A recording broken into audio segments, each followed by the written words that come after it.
Olá, abençoados, graça e paz, bem-vindos ao canal da Graça Pura, sejam todos bem-vindos. Eu estou um pouco rouco hoje, não sei se vai dar para sair essa mensagem, vou tentar, tá? Se você ouvir essa mensagem até o final, é porque deu certo, legal? Meus irmãos, hoje nós vamos discorrer de um tema, de um assunto muito importante, que foi a dúvida de um abençoado que me pediu para me trazer esse tema, tá?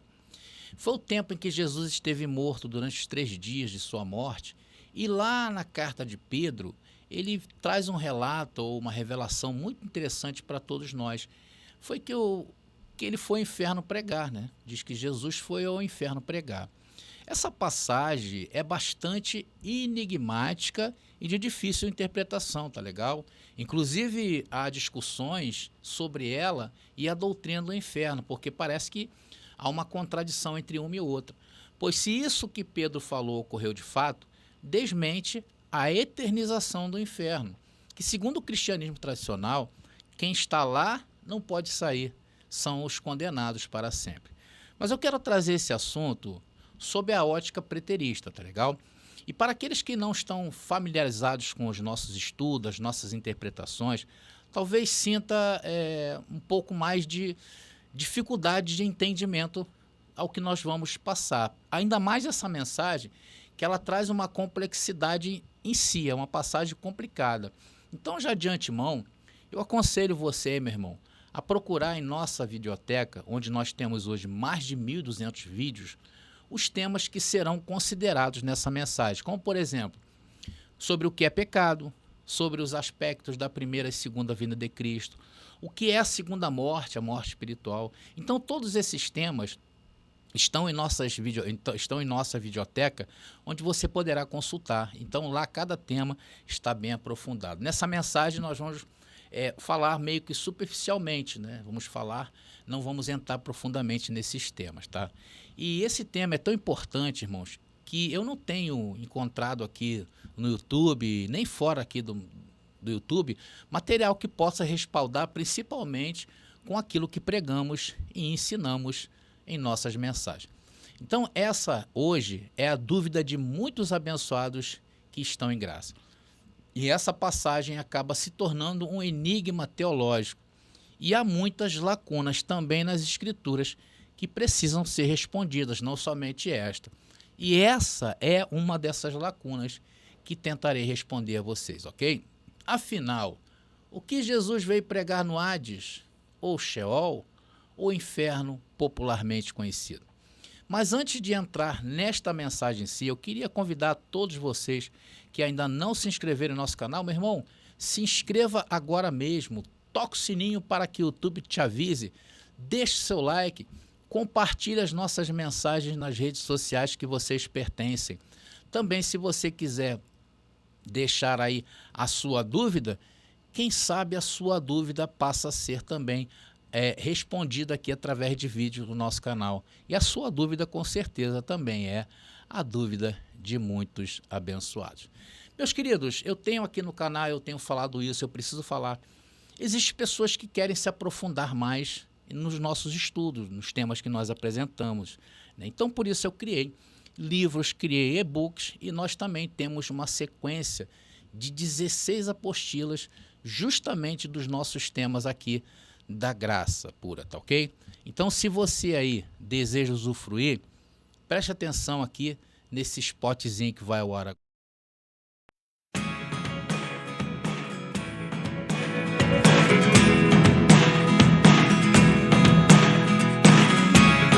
Never really know what's going on.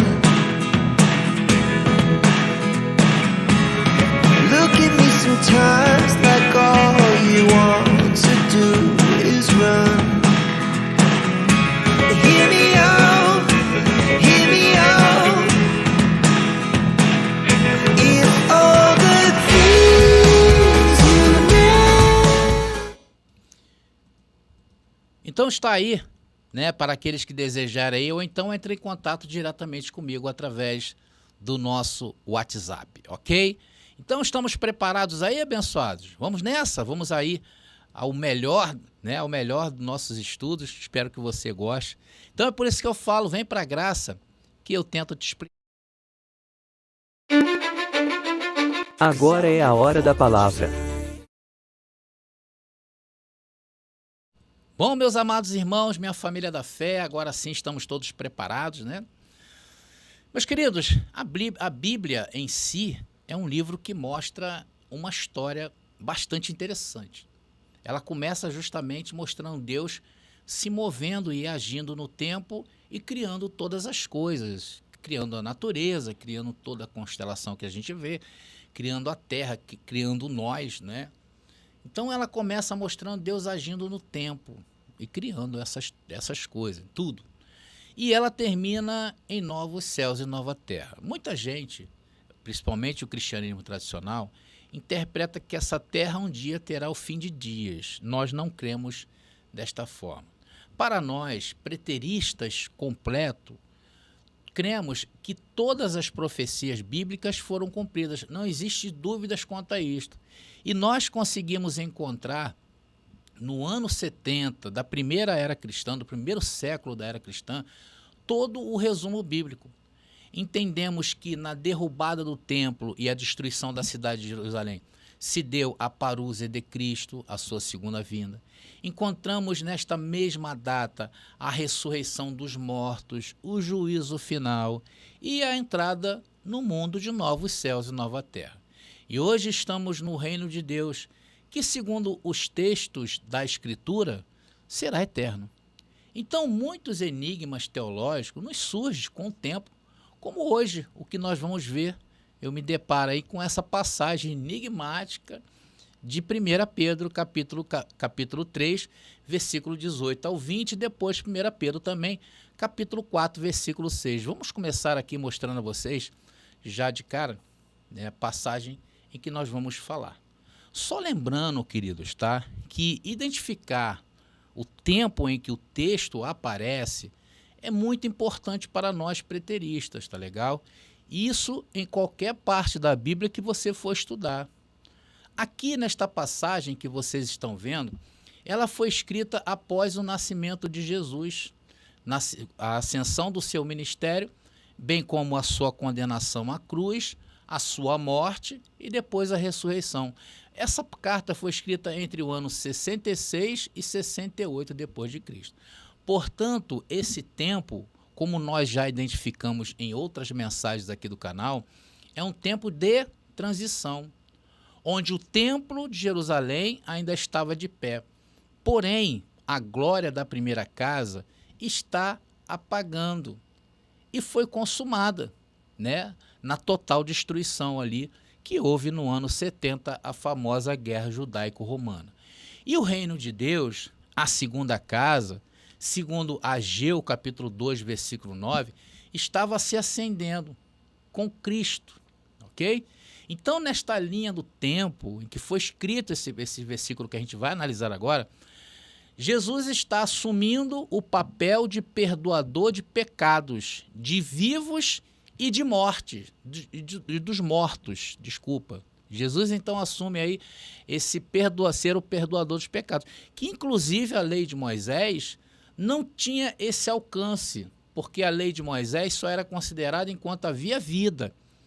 Então todos aqueles que morreram antes, né, de Jesus ter sido morto como Cordeiro Pascual, estava sujeito ao inferno. Então, anotem isso aí, irmãos, porque é muito importante para vocês, tá legal?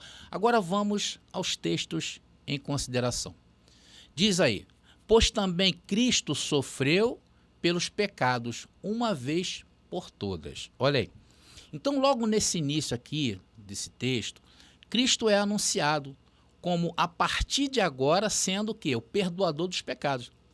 Logo, Jesus assume o papel da lei mosaica, porque antes somente poderiam ser perdoados os pecados através da lei e dentro do templo, em uma cerimônia, uma vez por ano. E isto muda a partir deste ponto, onde o Cordeiro que tira o pecado do mundo é morto. E, inclusive, irmãos, essa passagem nos mostra que ele foi perdoador de mortos e de vivos. Por isso, ele foi ao inferno. Mas vamos continuar. Pois também Cristo sofreu pelos pecados uma vez por todas, os justos o justo pelos injustos, para conduzir-nos a Deus. Ele foi morto no corpo, atenção, mas vivificado pelo Espírito. Então, mais uma consideração é preciso fazer aqui nessa parte do texto. Cristo, irmãos, foi o primeiro a ter espírito vivificado, a partir do evento da sua morte, e automaticamente o perdoador dos pecados. Como eu falei, lá no Antigo Testamento, não havia quem os perdoasse. Morreu em falhas e delitos, ficava sujeitos a essa espera, a espera da ressurreição. Tanto os israelitas como os gentios. Não há como fazer essa separação, tá? A separação era em vida, mas depois desta vida em que eles iam ao Hades, perdia-se essa condição de judeus e gentios, tá bom, irmãos? Já os espíritos que passaram da queda do templo lá no ano 70 em diante, tiveram seus espíritos vivificados, e isso ocorre até os dias de hoje. Então essa é a condição que hoje todos nós temos. Por isso que não somos mais sujeitos à segunda morte. Tá entendido? E isso se deu o quê? A partir da queda do templo. Vamos lá, continuar lendo.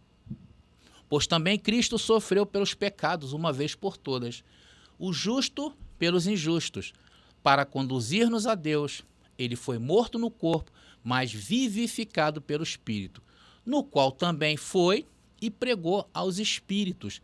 Lembrando mais uma vez, queridos, que a condição desses espíritos estavam sujeitos ao Hades, que era um local de espera. A Bíblia fala local de trevas. Então esses espíritos não estavam vivificados ainda. Então, continuando o texto, foi e pregou aos espíritos em prisão, que há muito tempo desobedeceram. Então isso mostra que veio desde Adão até esses dias, tá legal? Quando Deus esperava pacientemente nos dias de Noé, enquanto a arca era construída. Nela, apenas algumas pessoas, a saber, 8, foram salvas por meio da água, tá? Então, uma nota muito importante também no final desse versículo, é preciso ser comentada. Atenção, Pedro está trazendo um exemplo dos dias de Noé, tá legal? Não que Pedro, não que esses espíritos seriam destruídos. Pedro não fala isso em nenhum momento, que esses espíritos seriam destruídos, como eu já ouvi pessoas pregarem sobre isso. Até porque, irmãos, a morte pela água do dilúvio foi uma morte humanamente falando. Tá legal? Não atingiu, o espírito estava sujeito às coisas da carne no antigo pacto, por isso que elas eram jogadas no inferno, naquele local. E isso tanto justo como injusto, tá? Porque tem muita gente aí no meio teológico que infelizmente pensa assim, tá? Pensa que os espíritos serão destruídos. Vamos então à segunda passagem que se encontra aí mesmo, em 1 Pedro, capítulo 4, agora no versículo 6. Vamos lá, que é basicamente a mesma coisa. Vamos lá. Diz o texto: por isso mesmo o evangelho foi pregado também a mortos, para que eles, mesmo julgados no corpo segundo os homens, vivam pelo Espírito segundo Deus. Irmãos, atenção, muita atenção a essa passagem. Por que o evangelho foi pregado aos mortos? Por quê? Porque antes do aparecimento de Cristo e sua obra vivificadora, conforme eu falei com vocês, todos os espíritos se encontravam mortos para Deus, afastados da comunhão. E apenas uma vez no ano, conforme eu falei, era feita a expiação do pecado do povo. Isso era a lei de Moisés. E quando terminava a expiação, o dia seguinte, o povo continuava a errar o alvo de Deus, que nesta época era a lei. E isto sendo israelita de nascença, tá bom, abençoado? Isso somente atingia aos israelitas de nascença. Agora você imagina a condição dos gentios, que os gentios não podiam cumprir toda a lei, então estavam totalmente afastados.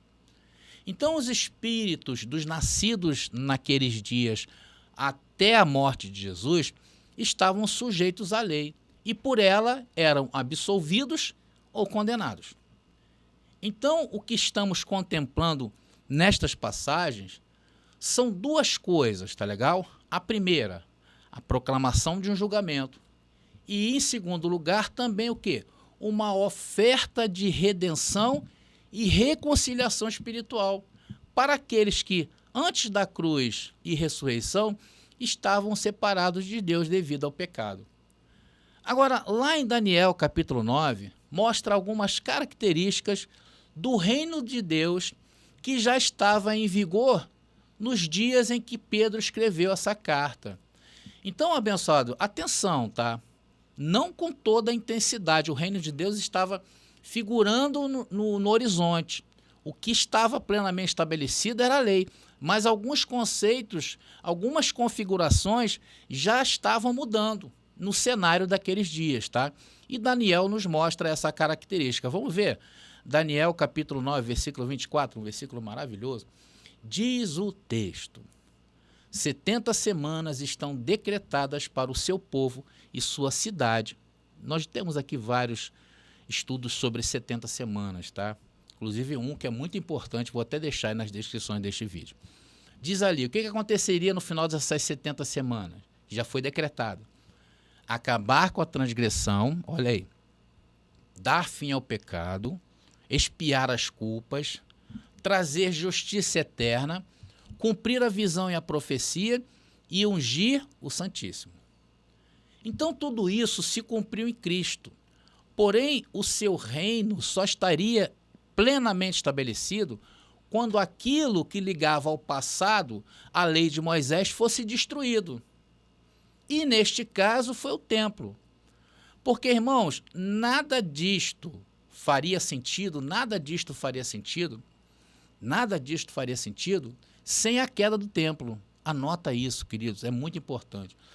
Vocês precisam dominar, vocês precisam entender muito bem a importância do templo, antes da cruz e depois da cruz. Então vocês têm que ter isso muito antes da cruz, depois da cruz, na destruição, antes da destruição e depois da destruição, que são complementos, porque você atinge esse período de transição. Então, se aqueles que partiram antes do nascimento de Cristo e o anúncio de sua salvação estariam perdidos para sempre no Hades. E essa é a pergunta a ser respondida nessa mensagem. Então, para responder isto, foi por isso que Jesus foi aonde? Lá no Hades, para pregar o Evangelho. Para o povo de Israel, foi aplicado o Evangelho do arrependimento. Para os gentios, foi aplicado o quê? O Evangelho da reconciliação. Irmãos, e para terminar, essa ida de Jesus ao inferno foi única, pois hoje nossos espíritos não estão mais sujeitos à segunda morte. A nossa crença hoje é que quando vira a chave, eu considero essa expressão virar a chave, morreu para este mundo natural e almático, nascemos no mundo espiritual, onde temos o quê? Uma habitação, como diz Paulo, uma habitação celestial. E se encontra lá em 2 Coríntios capítulo 5, versículo 1. Diz o texto: porque sabemos que se a nossa casa terrestre deste tabernáculo, Paulo estava falando do corpo, tá? Se desfizer, temos de Deus um edifício, uma casa não feita por mãos, eterna nos céus. Estão vendo aí, abençoado? Então hoje não estamos mais sujeitos a isso. Então, abençoados, estamos aí concluindo essa mensagem enigmática, profunda, uma mensagem que temos que tocar em alguns pontos, que foi originada de uma pergunta aí de um dos nossos irmãos. Porque aqui o sistema religioso, irmão, eu nem quis abordar muito essa parte, prega um monte de baboseira, tá legal? Então ele me perguntou o que quer dizer a saída de Jesus ao inferno. Então Jesus foi pregar o evangelho para aqueles espíritos naqueles dias sujeitos à segunda morte. Isso não acontece mais hoje, por quê? Porque não estamos mais sujeitos à segunda morte. Então eles tiveram a oportunidade, os espíritos ali presos, de se redimir. E claro que todos os que ouviram Jesus no Hades foram levados a uma segunda etapa, que seria a ressurreição e, consequentemente, ao julgamento, onde receberiam suas recompensas pelo que fizeram enquanto estiveram aqui. Agora, isso foi uma condição especial, e novamente eu volto a falar para vocês. Daqueles dias hoje, com a destruição do templo e substituição dos pactos, sai a lei e entra a graça eterna. Se cumpre o que Daniel capítulo 9 afirma: acabar com a transgressão, dar fim ao pecado, expiar as culpas, trazer a justiça eterna, cumprir a visão e a profecia e ungir o Santíssimo. Onde hoje todos nós nos encontramos. É por isso que essa passagem é única. E se o sistema tentar entender essa passagem de acordo com suas doutrinas, terão que admitir que nos dias de hoje existe uma segunda chance para os mortos. E a Bíblia não dá respaldos para isso. Então estamos encerrando essa mensagem de hoje e eu espero que eu tenha sido claro para você. E eu lhe recomendo aí a visitar a nossa videoteca aqui no YouTube para complemento aí do seu entendimento. Aqui no YouTube mesmo, onde nós temos vários assuntos escatológicos e em relação também à graça eterna. E se você deseja se aprofundar nas nossas mensagens, eu te aconselho aí a adquirir os nossos livros, e-books e apostilas. Ok, abençoados? Então estamos encerrando mais um vídeo. Obrigado a todos vocês aí que me aturaram. Estou um pouco rouco, deu certo, viu? Glória a Deus por isso. Estamos então encerrando, ok? Graça e paz e até a nossa próxima mensagem.